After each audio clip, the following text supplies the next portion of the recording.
sayyidina Rasulillah wa ala alihi wa sahbihi wa mawalah. La haula wa la quwwata illa billah, amma ba'd. Saudara-saudara kaum muslimin rahimakumullah. Suatu hari ketika baginda Rasul masuk ke dalam masjid, didapatinya seorang sahabat tengah khusyuk bertafakur di dalam masjid. Sahabat itu bernama Abu Dzar Al-Ghifari. Dihampiri beliau oleh baginda Rasul, kemudian ditanya, "Hai Abu Dzar, begitu khusyuk dan tafakur engkau di dalam masjid, gerangan apa permohonanmu kepada Allah di tempat yang suci ini?" Abu Dzar menjawab, "Maafkan saya ya Rasul. Saya dari tadi di masjid di sini ini bukan berdoa. Lalu wirid juga tidak. I'tikaf ya setengah i'tikaf. Habis kenapa kamu di sini?" "Saya menghindar orang ya Rasul." "Menghindar orang kenapa?" "Terlalu banyak datang orang ke rumah saya nagih utang. Saya jadi bingung."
bagaimanapun tingginya harus dimulai dari fondasi pertama.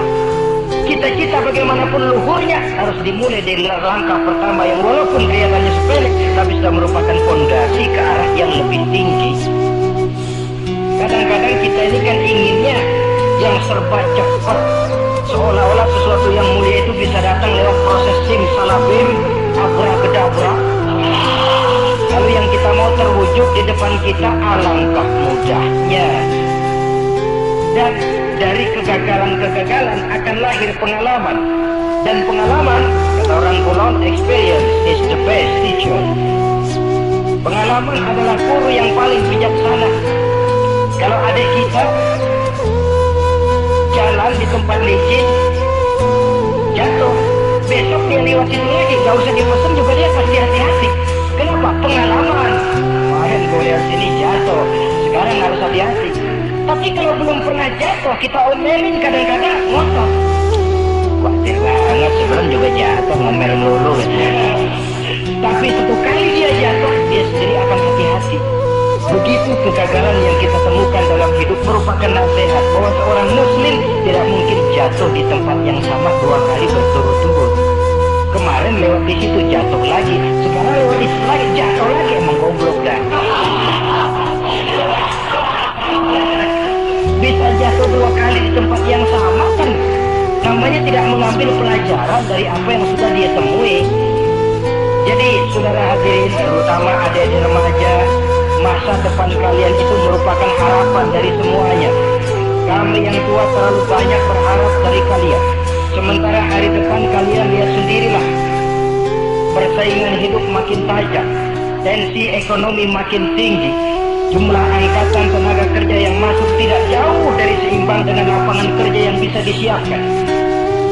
Kalau kita dihambat oleh penyakit ragu-ragu, orang lain sudah berbuat dan kita masih menonton, boleh sangat jadi nantinya kita akan terpojok di sudut-sudut kehidupan untuk lebih banyak jadi penonton daripada jadi pemain. Lebih sering menjadi objek daripada menjadi subjek. Istilah Arabnya lebih sering menjadi maf'ul daripada menjadi fa'il. Namanya juga orang nonton, soknya kan kayak lebih pintar dari yang main. Wajar orang nonton bola ngomel mulu.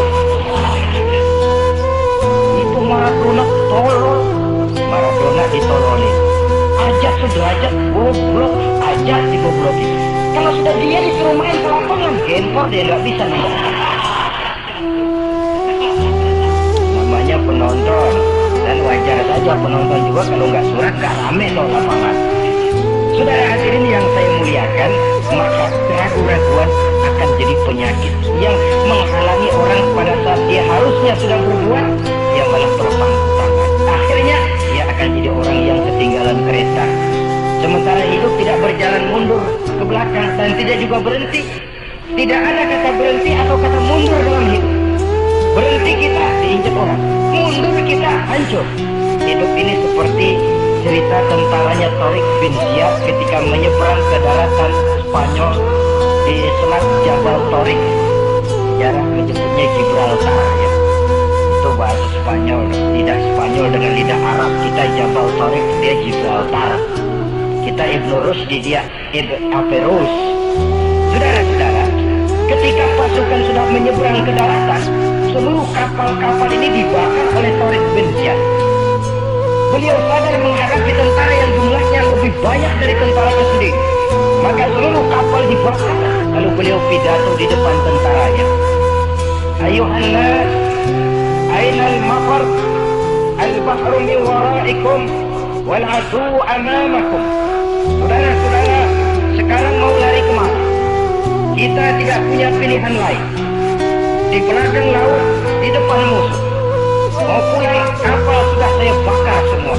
Ini termasuk menghilangkan keraguan pada tentaranya. Mundur, kecebur, mati. Maju menghadapi musuh yang jumlahnya jauh lebih banyak, resikonya juga mati. Namun mati maju, mati syahid.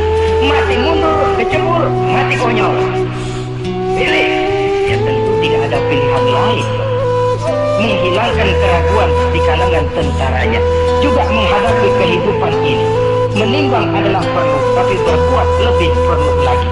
Jangan takut salah, karena salah berbuat lebih baik daripada tidak pernah salah karena tidak pernah berbuat. Kesalahan pada akhirnya akan mendidik kita untuk tidak salah lagi pada masa-masa yang akan datang. Ini penyakit pertama.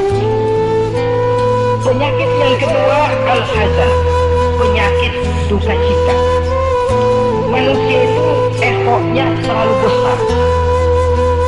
Kalau dia kehilangan sesuatu yang dia tidak senangi atau menemukan sesuatu yang tidak dia harapkan, dia bersedih. Kesedihan itu timbul sebenarnya karena egonya. Bapaknya meninggal, dia sedih. Sebenarnya kesedihannya bukan karena matinya bapaknya, tapi kesedihannya karena dia tidak punya orang tua lagi. Dianya itu yang dia tangisi, akunya. Perkara bapaknya mati, memang semua yang hidup mesti mati. Tapi dia nggak punya bapak, itu yang lebih dia sedih. Akunya ini, egonya manusia ini. Seorang perempuan yang ditinggal mati oleh suaminya, dia menangis. Bukan karena suaminya yang mati, tapi karena dirinya tidak bersuami. Dirinya yang lebih banyak dia tangisi. Egonya yang lebih banyak bicara. Oleh karena itu agama mengajarkan kata Nabi, ahbib habibaka haunan ma asa ayyakuna baghidaka yawman ma wa abghid baghidaka haunan ma asa ayyakuna habibaka yawman ma. Cintailah apa yang kamu cintai sekedarnya saja, sebab sangat boleh jadi yang sekarang kamu paling cinta besok jadi yang paling kamu benci. Tapi bencilah apa yang kamu benci sekedarnya saja, sebab boleh jadi yang hari ini paling kamu benci besok akan kamu paling cintai. Saudara-saudara kaum muslimin, maka cintailah harta, cintailah kedudukan, cintailah harta benda, cintailah anak dan istri sekedarnya saja, sehingga tidak berurat dan berakar. Sebab kalau dia sampai berurat dan berakar di hati ini, nanti ketika datang saat berpisah, kita seakan tidak mau menghadapi kenyataan. Kita seakan ingin lari dari kenyataan. Tetapi kalau bersifat ala kadarnya, seluruhnya sudah diperhitungkan. Oleh karena itu, untuk mengatasi sifat duka cita ini, kuncinya adalah iman. Siapa sih orang yang tidak pernah sedih dalam hidup ini? Tapi siapa orang yang tidak pernah senang dalam hidup ini? Tidak ada orang yang senang terus dan tidak ada orang yang sedih terus. Dia berganti. Bahkan itulah yang bikin hidup ini nikmat. Coba kalau hidup ini isinya ketawa saja, monoton. Sebaliknya kalau hidup isinya cuma nangis saja, bagaimana rasanya? Tapi ada senyum, ada tangis, ada duka, ada suka. Itulah bumbu daripada kehidupan. Cuma tentu saja saudara-saudara, duka cita yang pada gilirannya akan membawa kebahagiaan, itu yang harus berani kita hadapi. Tapi duka cita yang tidak beralasan, itu yang jadi penyakit. Kayak sedih, takut miskin, itu kan tidak beralasan. Kita punya jabatan, takut merosot, takut pensiun, dengar mau ada mutasi, berusak-berusuk, kan itu yang tidak beralasan. Duka cita semacam itu tidak beralasan, karena tidak sadar bahwa pada awalnya itu pun tidak dia miliki. Kalau duka cita itu akan membawa kebahagiaan, tidak perlu kita takuti.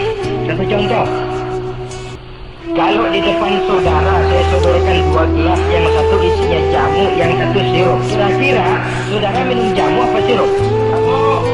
Jamu apa sirup? Orang yang berpikir panjang saya yakin pasti minum jamu. Pahit memang, getir memang waktu minum, tapi besok badan sehat, tenaga kuat, gairah kerja ada, semangat hidup tumbuh. Ini orang Islam, orang yang berpikir jauh ke depan. Ke depan kemana? Dia tidak cuma mikir dunia, dia mikir kubur, alam kubur, dia mikir akhirat. Maka dia berani minum jamu. Apa jamu itu? Puasa, jamu pahit, enak banget buat setengah mati. Sembahyang, jamu pahit. Sedekah, jamu pahit. Sekarang, tapi besok kita pulang ke alam kubur. Ya Allah, nikmat alam kubur. Untung kemarin waktu di dunia minum jamu, waktu di dunia sembahyang, kuburan terasa nikmat. Waktu di dunia sedekah, kuburan dipakein AC. Padahal cuma goceng sedekah.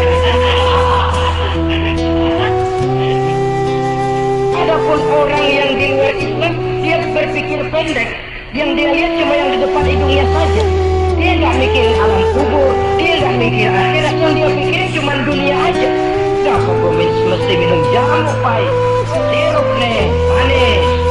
Ya minum sirup, manis memang waktu minum, tapi besok bibir mancung, bengkak, sirawan, sariawan itu.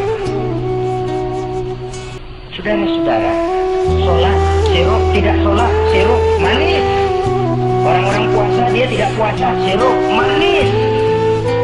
Bakhil, pelit, sirup manis. Baik sudah kaya tumpuk aja tuh harta, jangan disedekain. Sirup manis memang. Besok dia pulang ke alam kubur, baru terasa bibirnya pada bengkak, baru timbul gue nyesel banget minum sirup kemarin. Jadi saya katakan kuncinya adalah iman. Berangkat dari surah Ali Imran ayat 139, Allah berpesan, wala tahinu wala tahzanu wa antumul a'launa in kuntum mu'minin. Kamu tidak perlu gundah gulana, kamu tidak perlu duka cita dan sedih hati. Kamu sesungguhnya adalah tinggi jikalau kamu benar-benar beriman. Jadi dengan iman, duka cita yang tidak beralasan tidak perlu ada. Karena sifat duka cita yang tidak beralasan merupakan penyakit rohani yang menjadi penghambat agar orang tidak memperoleh kemajuan apapun dalam kehidupannya. 2. Penyakit rohani yang ketiga, saudara-saudara, al-ajz, penyakit lemah. Nabi menyatakan, al-mu'minul qawiyyu ahabbu ilallahi minal mu'minid dha'if. Orang mukmin yang kuat lebih dicintai Allah daripada orang mukmin yang lemah. Sifat lemah tidak disukai oleh agama dan merupakan penyakit batin. Bukan lemah lembut, lemah. Lemah apa? Ya segala lemah. Lemah ekonomi. Agama mengajarkan kadal fakru ayyakuna kufran. Kemiskinan bisa membawa orang kepada kekufuran. Apalagi lemah pendidikan, dalam arti terbelakang, ketinggalan oleh orang-orang lain. Dan yang paling celaka, lemah iman.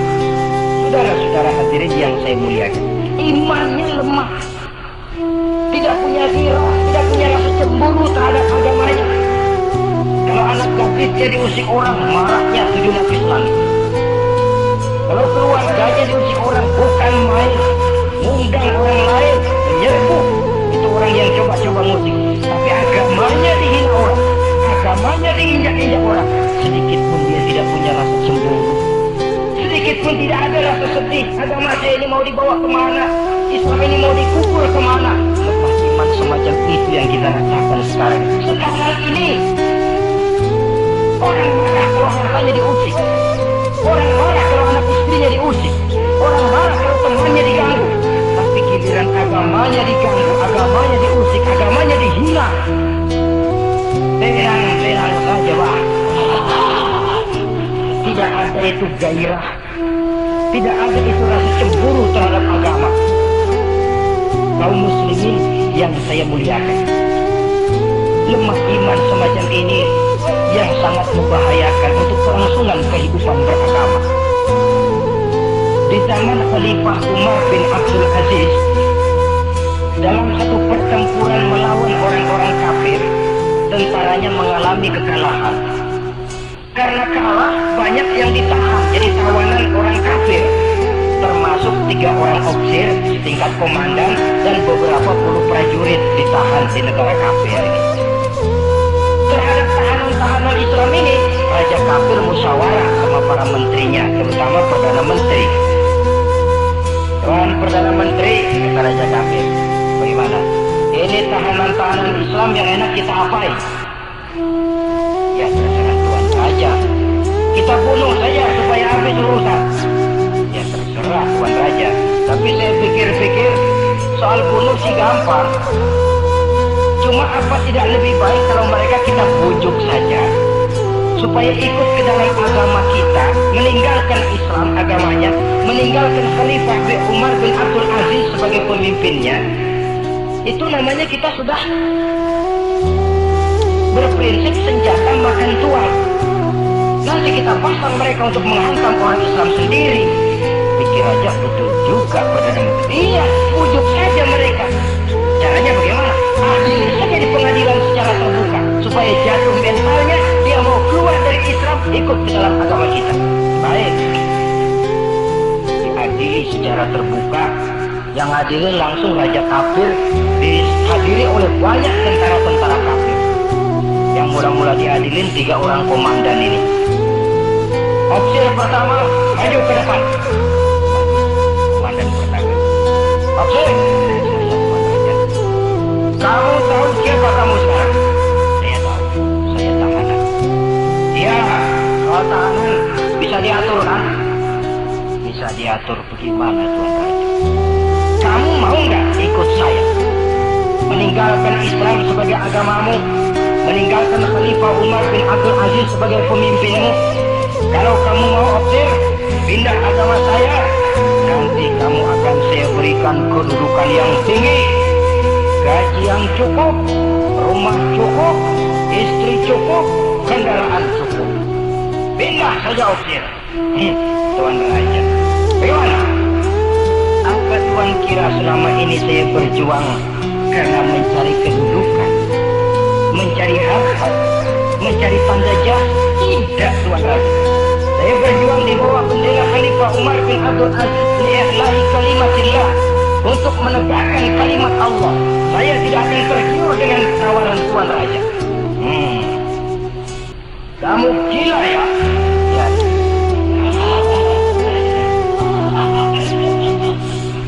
Kamu berani dari kemarin.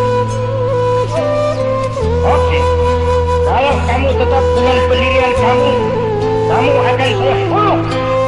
Maafkan Tuan Raja. Lebih baik nyawa terpisah dari badan, asal iman jangan berpisah dari hati. Gila ini. Biarin. Bunuh. Pancung kepalanya, putus lehernya, dengan badannya pisah. Jatuh kepala itu ngegunting ke bawah, mutar kepala itu kayak orang tua sambil ngaji baca Quran. Tinggal kepalanya saja, bisa dengan badannya sempat ngaji. Sampai Raja Kafir bingung, minggir, ini orang kepala ngaji. Ayatnya yang dia baca, ya ayyatuhan nafsul mutmainnah, irji'i ila rabbika radiyatan mardiyah. Wahai jiwa yang tenang, kembalilah kamu menghadap Allah dengan ridho dan diridhoi. Engkau gugur sebagai syahid, tidak tergiur oleh bujukan harta, tahta, dan kedudukan. Niatmu ikhlas karena Allah, kembalilah menghadap Allah dengan ridho dan diridhoi. Wadkhuli fi ibadi wadkhuli jannati, masuklah ke dalam golongan hamba-hamba, masuklah ke dalam surga.